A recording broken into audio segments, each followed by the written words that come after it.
Life can be a complete disarray of tasks, problems, and deadlines.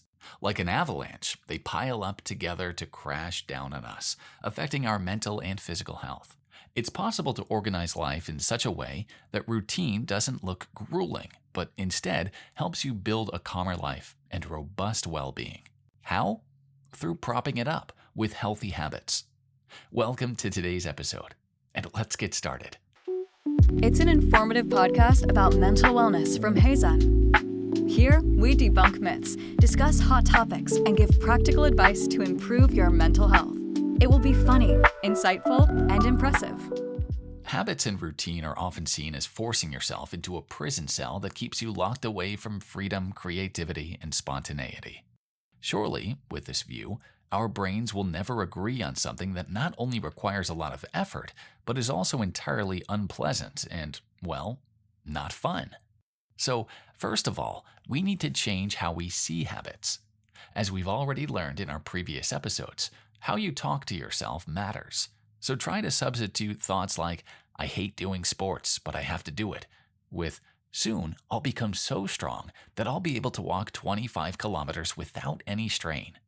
At first, they may sound artificial to your brain, but soon it will actually believe them, and when you start to notice real results, they will become genuine. Also, instead of thinking of habits as something burdensome, consider how much time you can save by automating certain behaviors. For example, you probably have daily habits you don't even pay attention to: a cup of water right after awakening, sitting only at a certain spot, vacuuming every Friday. Do these small habits delimit your freedom or set your mind free from thinking over necessary tasks? One of the first steps to take towards building healthy habits is to set a specific time for them.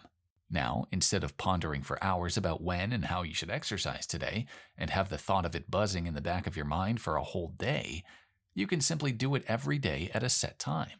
Everything is already clear, and neither energy nor attention is wasted thinking about this activity. Don't be ashamed to set timers and reminders for yourself. For the first few days or weeks, they're necessary to keep you on track. After a while, you'll remember that, let's say, at 7:30 every day you have a 15-minute yoga session, and even your body will start preparing for it itself in advance to make the session more effective. Now, it's about time to talk about how a habit is formed, to understand how to get rid of unhealthy and welcome healthy ones.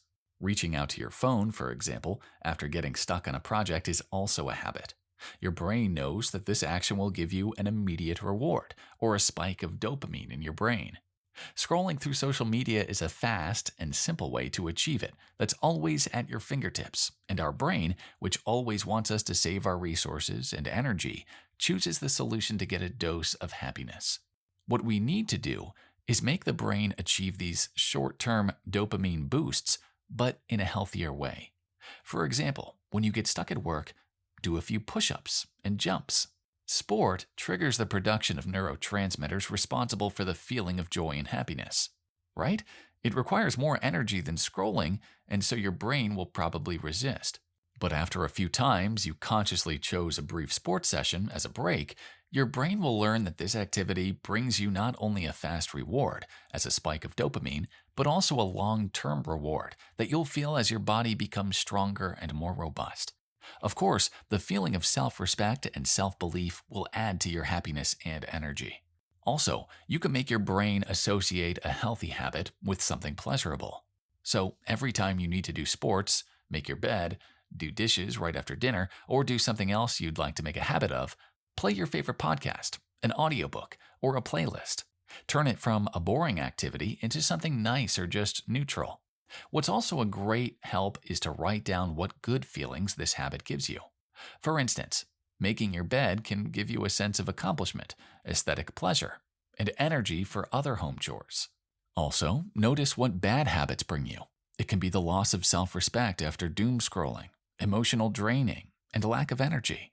In the same way we wouldn't, or at least shouldn't, poison our bodies with food that's gone bad, why should we poison our minds with the habits that spoil them? Remember to start small. You don't need to overwhelm yourself with trying to incorporate all the habits into your life.